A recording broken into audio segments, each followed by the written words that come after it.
ఆంధ్రప్రదేశ్ ప్రజానీకానికి బీసీలకు అనేక తప్పుడు హామీలు వాగ్దానాలు ఇచ్చి అధికారంలోకి వచ్చిన ముఖ్యమంత్రి చంద్రబాబు నాయుడు గారు అధికారంలోకి వచ్చిన ఈ 2 సంవత్సరాలలో రాష్ట్రాన్ని, రాష్ట్ర సంపదని దోపిడీ చేసి వారి కుమారుడికి లక్షల కోట్లు అవినీతి చేసుకోవడానికి పట్టాభిషేకం చేసి సర్టిఫికేట్ ఇచ్చి రాష్ట్రాన్ని దోపిడీ చేస్తూ రాష్ట్ర ప్రజలకు ఇచ్చిన హామీలను విస్మరించి ముఖ్యంగా ఈ రాష్ట్రంలో 50% పైగా ఉన్న బీసీలను అధికారం కోసం వాడుకుని బీసీలకు ఇచ్చిన హామీలు విస్మరించి బీసీలను అనగదొక్కే కార్యక్రమం చేస్తుంటే బీసీలకు సంబంధించిన 5 న్యాయపరమైన డిమాండ్లను పరిష్కరించాలని గత 4-5 నెలల నుండి అనేక రకాలుగా డిమాండ్లు చేస్తున్నప్పటికీ ప్రభుత్వము, ముఖ్యమంత్రి చంద్రబాబు నాయుడు గారు స్పందించకుంటే శాంతియుతంగా 2 రోజుల క్రితము బీసీ ధర్మ దీక్ష పేరుతో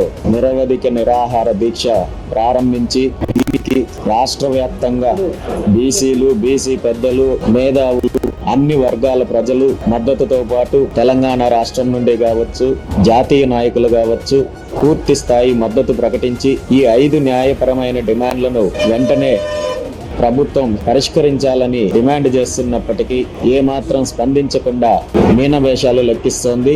నేను ఈరోజు ఒక్కటే చెప్తున్నాను, ఎలాంటి పరిణామాలు ఎదురైనా ఏం జరిగినా ముఖ్యమంత్రి చంద్రబాబు నాయుడు గారు ఈ 5 డిమాండ్లను పరిష్కరించేంత వరకు ఈ దీక్ష కొనసాగుతుంది. మీరు అధికారాన్ని ఉపయోగించుకొని, అధికార బలగాల్ని ఉపయోగించుకొని దీక్షను భగ్నం చేయాలని చూస్తే పరిణామాలు తీవ్రంగా ఉంటాయి. దీనికి బాధ్యత ముఖ్యమంత్రి గారు వహించాల్సి ఉంటుంది. ప్రభుత్వం ఈ 5 డిమాండ్లను నెరవేర్చేంత వరకు ఎలాంటి పరిణామాలు ఎదురైనా ఈ దీక్షను విరమించే ప్రసక్తే లేదు.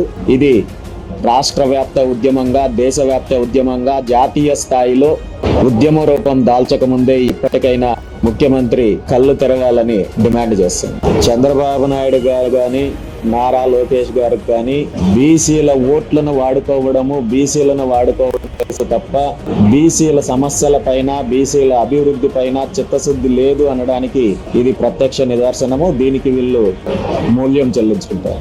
ఈ దీక్ష 100% న్యాయపరమైన డిమాండ్లతో కూడిన దీక్ష. అన్ని వర్గాల మద్దతు ఉంది. ప్రభుత్వము ఇలాంటి కుట్రలు చేసినా, ఎలాంటి రాజకీయాలు చేసినా దీక్ష విరమించబోయే ప్రసక్తే లేదు. ఖచ్చితంగా ఈ 5 డిమాండ్లను పరిష్కరించేంత వరకు దీక్ష కొనసాగుతుంది.